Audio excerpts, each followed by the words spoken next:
really appreciate everybody for tuning in. My name is Law Nation, L-A-W Nation.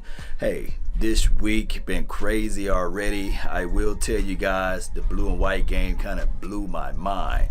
Without no names, no jersey numbers, we don't know. We don't know what happened.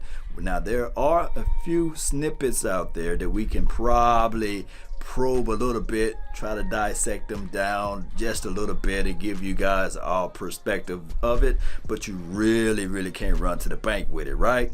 So this team is different, everything feels different, coaching staff got different philosophies, and this is something that we can say to ourselves, thank God, right?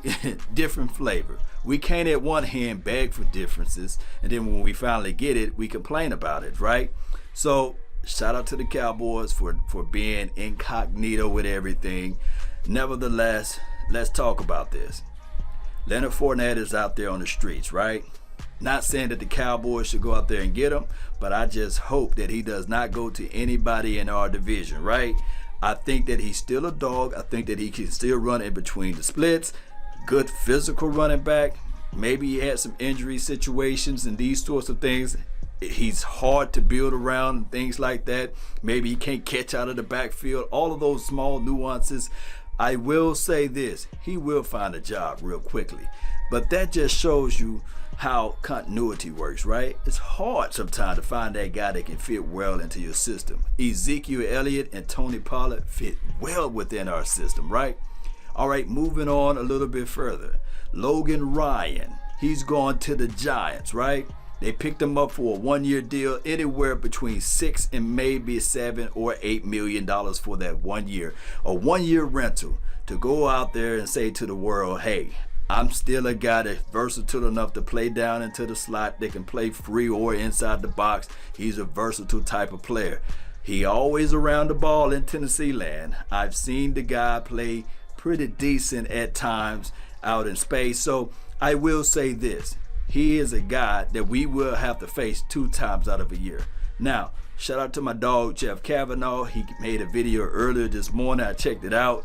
That's a dog right there, right? He was saying that, hey, it would have been a great look for the Cowboys to look at him opposed to looking at Earl Thomas. Now, Earl Thomas is still out there on the streets. Not saying that you go out there and just throw out everything and go grab an Earl Thomas, because that's what a lot of people would think that that's what I'm saying. But like I said in my previous video, Earl Thomas is a guy with veteran experience. Now, here's why I'm bringing up Earl Thomas. We got an injured Xavier Woods. He got a growing pain, growing injuries, right? Those injuries are known to be nagging type of injuries. What do you mean about that, Law? Well, here's what I mean about that.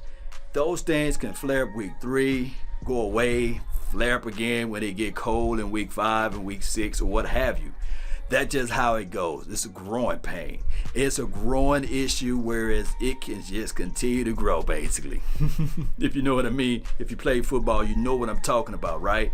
It's one of those things where you got to get rest and you got to be 100%. Well, it's hard for a football guy to be 100% when you're in a contact sport. But I do not want Xavier Woods for the 2020 season making business decisions. And 9 times out of 10, when you have those type of injuries, you make business decisions, meaning that do you come down and field or do you cheat? That's all I'm saying on it. That's all I'm saying. Not saying that we should go out there and grab a veteran guy just cause. I believe in Donovan Wilson. I hope that they can give this guy a chance and opportunity. And guess what? All what we were saying last year about Donovan Wilson, this is a new staff. So not everybody lying on you, basically. So by us having a brand new staff, and if they are not giving Donovan Wilson time, then it could be that Donovan Wilson is not living up to the expectations that we've seen from last preseason game. That's all I'm saying on that.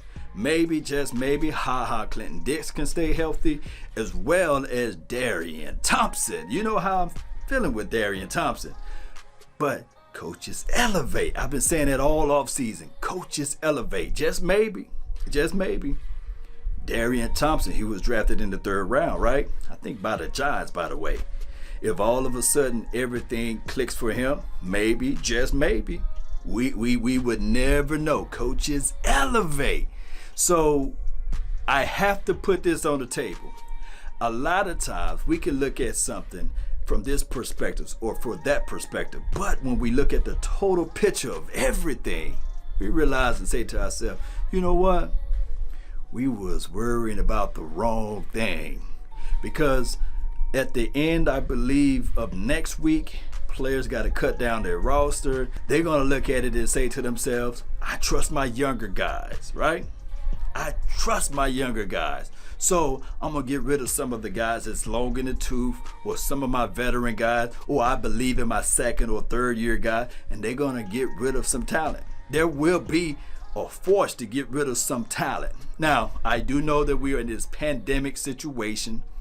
Nevertheless, when we look at everything from A to Z, we will say to ourselves, okay, all right, there will be some veteran guys out there. Maybe, just maybe, we can pull from that pool of guys, bring them into the folds. Maybe, just maybe, they worked with Mike McCarthy before, or from the offensive side, or they worked with Mike Nolan from the defensive side, or George Edwards from the defensive side, and we'll bring them in for a cup of coffee.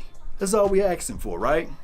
So there will be coffee being served next week, or the week before that, or week after that, I meant to say, and we can pull from those pool of guys. It's just that we will have to bring them up to speed. Hopefully, and I'm prefacing my statement, hopefully that they have done already work with this particular coaching staff, and we can shore up some of those loose ends that we've been dealing with as it relates to the war of attrition. Now, I will say this, a good coach make the necessary adjustments. And I will say this as well, the offense, the way we've been seeing some of these small little clips, it's going to be okay. Number one in total offense last year. I think that we can double that back. And I really believe that with the red zone efficiency, we will be better in those categories. That was the news flash, right? So Cowboy Nation, let me know of your reservation. Let me know what you guys feeling that we should have addressed earlier, and what we need to improve on this particular team, and what we need to do in order to be ready for week 1. What do we need to do? Put it down in the comment box. Let me know how you guys feel. My name is Law Nation again, LAW Nation. I really thank you all for tuning in. And remember, you're listening in to nothing but the best. Let's go. I'm out. Peace.